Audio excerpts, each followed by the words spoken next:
passe au 168, donc plan vélo. Il s'agit donc du programme d'action opérationnelle triennale 2023-2025. Et donc c'est Vincent Soulage qui rapporte. En février, je vous avais déjà présenté un plan ambitieux, le plan vélo de Nanterre, qui était notre feuille de route pour développer le vélo à Nanterre. Et j'avais à ce moment-là insisté sur les deux piliers de ce plan. D'abord, participer à l'établissement d'une véritable culture du vélo dans notre ville et ensuite, développer les infrastructures qui sont le support indispensable des pratiques cyclables. Cette dualité sera une pratique récurrente dans la politique que nous menons à Nanterre, car il ne suffit pas de multiplier les kilomètres de pistes cyclables pour effectivement développer l'usage du vélo. Ainsi, le plan d'investissement que je vous propose ce soir est un complément aux autres actions que nous menons au service d'une démocratisation du vélo, avec l'aide à l'achat, des cours d'apprentissage, le soutien aux services dédiés au vélo. Néanmoins, ce soir, c'est bien de pistes cyclables que je vais vous parler.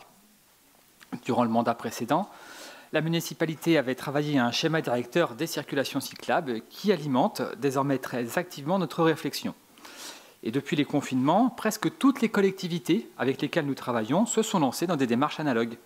Et je dois reconnaître que nous travaillons aujourd'hui en bonne intelligence avec le pôle de la métropole, le département, la région.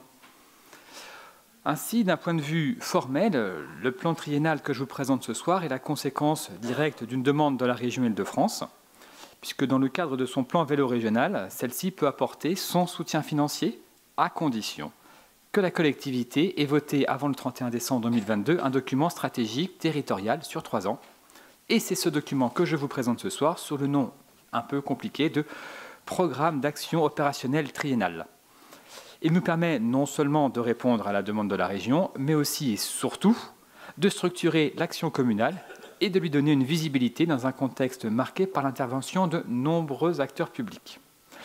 Car, il est essentiel de le rappeler, les aménagements cyclables à Nanterre ne se limitent pas aux opérations qui sont listées dans la présente délibération. Et pour élaborer le catalogue de ce soir, nous avons tenu compte de l'existant et des projets connus afin de renforcer les continuités cyclables. Et pour donner un petit peu de vie à cette délibération, je vais vous proposer quelques cartes pour comprendre bien la logique du plan proposé. La première carte que vous voyez, c'est l'existant, car notre ville est déjà relativement bien équipée en pistes cyclables, pistes auxquelles il faut ajouter les autres aménagements favorables aux mobilités douces, comme par exemple les zones 30. Et si on regarde la carte, on observe des grands axes. Si on observe aussi sur la carte les grands axes et les itinéraires qu'utilisent les Nantériennes et Nantériens, on voit apparaître des discontinuités parfois importantes. Sur la deuxième carte, on sait que notre ville est traversée par des voies départementales importantes, sur lesquelles nous travaillons activement avec le conseil départemental pour réaliser à court ou moyen terme des aménagements importants que vous voyez sur cette deuxième carte en vert. Bientôt la place de la Boule, on l'espère, et puis les avenues Clémenceau, Lénine, Joliot-Curie, peut-être même Paul Vaillant-Couturier. On a donc des aménagements importants qui ne dépendent pas de nous, qui ne sont pas financés par la mairie, mais qui nécessitent un gros investissement de nos services pour accompagner les réalisations. Enfin, c'est la troisième carte, d'autres projets importants sont déjà engagés ou prévus sur la voirie communale. C'est par exemple le cas de la piste cyclable, le prolongement de la piste cyclable sur l'avenue Jules Quentin.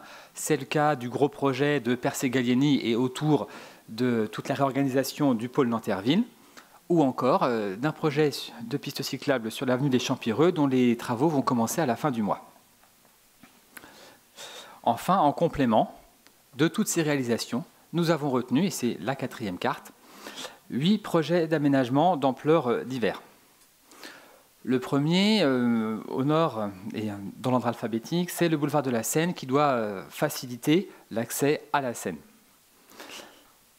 Deuxième masse en projet, c'est pas du tout, oui bon, je me trompe dans mon ordre, je suis désolé. La rue Noël-Ponce et la rue du 11 novembre forment un ensemble qui accompagne l'ouverture récente, puisqu'elle date du mois de juillet, de la passerelle Éole. Cette passerelle cyclable qui enfin traverse la Seine, que nous attendions depuis très longtemps et à laquelle la mairie, notre municipalité, a beaucoup œuvré et modestement participé, alors que même que ce n'était pas dans sa compétence. Et cet ensemble de voiries, Noël-Ponce et 11 novembre, participera aussi à la mutation qui sera en cours à la frontière des quartiers Université et Petit Nanterre. Voilà, donc le boulevard de Saint-Jean est parlé. Et après, on a un ensemble de rues d'aménagement qui vise à améliorer la desserte du pôle de service du centre en venant à la fois des autres quartiers et des grands axes structurants qui figurent sur la carte. L'aménagement en cours sur la rue de Saint-Cloud y participe en accompagnant un projet qui est né des budgets participatifs. En complément de ces aménagements projetés, nous savons aussi qu'il nous faut engager sans tarder des réflexions sur deux points compliqués de notre ville. Le premier, c'est la place Plein-Champ. Situation extrêmement complexe où aucune solution évidente n'a émergé malgré des travaux précédents et pour autant il faut qu'on puisse y apporter une réponse parce que l'insécurité vélo et cycliste est vraiment difficile. Je vous rappelle, c'est une rue où on a, je crois, 7 rues qui arrivent avec des sens de circulation à faire s'arracher les cheveux tous les experts des transports.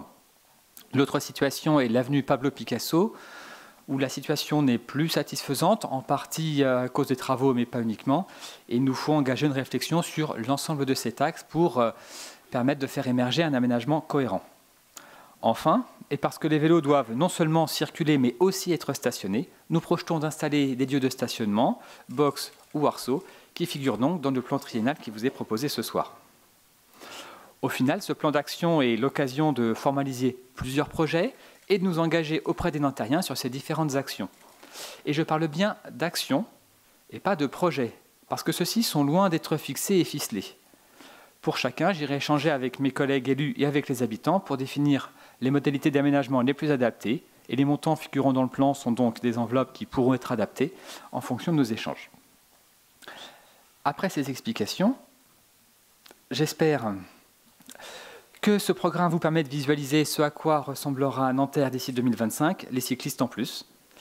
Alors, comme ce soir c'est mon anniversaire, j'espère que vous me ferez le cadeau de voter massivement ce plan triennal. Si malheureusement je ne vous ai pas convaincu, je suis bien sûr à votre disposition pour répondre à vos questions. Mais je vous invite à approuver ce plan d'action opérationnelle triennale et à autoriser Monsieur le maire à solliciter les subventions correspondantes auprès de la région Île-de-France. Le programme d'action triennal que nous nous apprêtons à voter montre que la réflexion menée par l'ensemble des acteurs consiste en une recherche cohérente dans les parcours et dans l'intérêt des cyclistes. Parmi les objectifs du plan vélo, donc ça a été dit, la continuité cyclable constitue l'une des priorités afin de faire en sorte que l'ensemble du territoire de Nanterre soit interconnecté, permettant ainsi aux cyclistes de se déplacer en garantissant des conditions de sécurité adéquates. Cette évolution s'inscrit dans la continuité d'une politique volontariste en matière de pratiques cyclables. Vincent l'a rappelé, l'action de la ville ne débute pas aujourd'hui et qui consiste à promouvoir une mobilité apaisée dans notre commune qu'il s'agit aujourd'hui de poursuivre et de développer. Pour autant, le plan vélo constitue aussi une étape nouvelle pour toutes celles et tous ceux qui souhaitent s'orienter vers la pratique des mobilités douces, pratique d'autant plus d'actualité à la suite de la crise sanitaire et qui contribue évidemment à répondre à l'enjeu majeur et urgent de maîtrise de la place de la voiture dans nos villes, qui, je le rappelle, n'ont pas été conçus pour fonctionner avec le volume de véhicules aujourd'hui existants.